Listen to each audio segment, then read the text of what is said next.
श्री स्वामी समर्थ. नमस्कार स्वामी भक्त हो.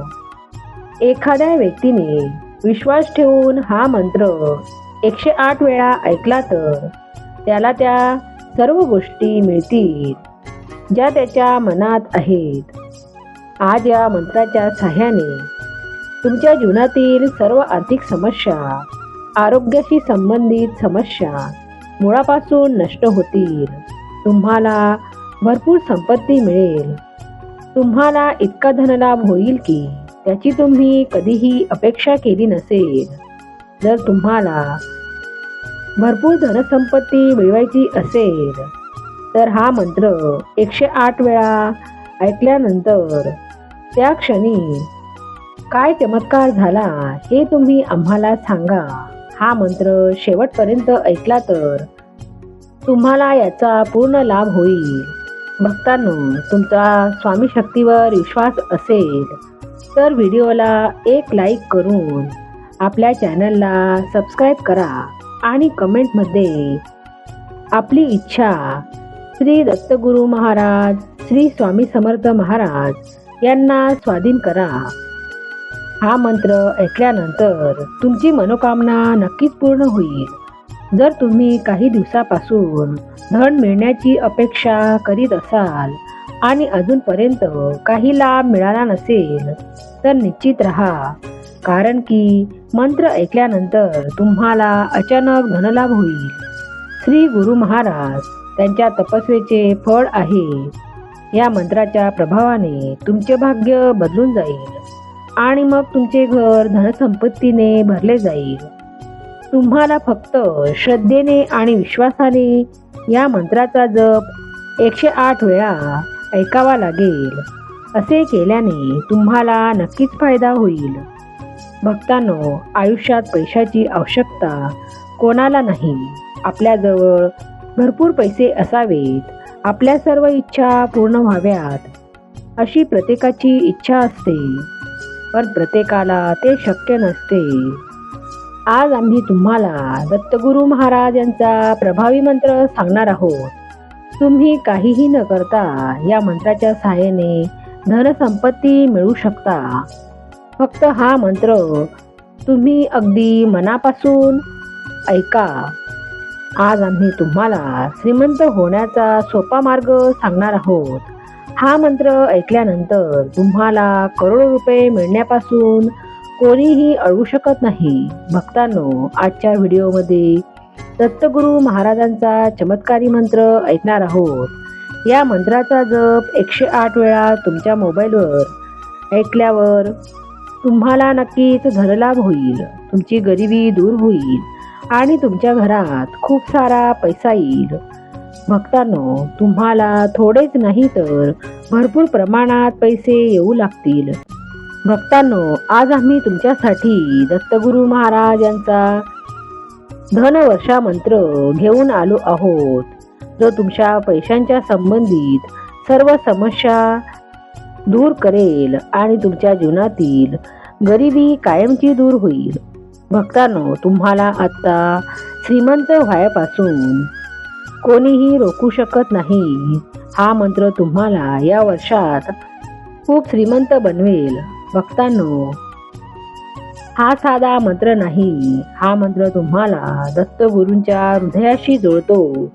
या मंत्रामुळे दत्तगुरु महाराज तुमच्यावर प्रसन्न होतील. तुम्हाला एवढी धनसंपत्ती देतील की तुमचा विश्वास बसणार नाही. भक्तांनो, या जगात प्रत्येकाला सुख, शांती आणि वैभव हवे असते, पण ते प्रत्येकाला शक्य नसते. यासाठी तुम्हाला दत्तगुरु आणि श्री स्वामी समर्थ महाराजांचा हा शक्तिशाली अद्भुत मंत्र ऐकावा लागेल. तो मंत्र असा: ओम परमगुरवे दत्तात्रेयाय धनप्रदाय नमः. ओम परमगुरवे दत्तात्रेयाय धनप्रदाय नमः. ओम परमगुरवे दत्तात्रेयाय धनप्रदाय नमः. ओम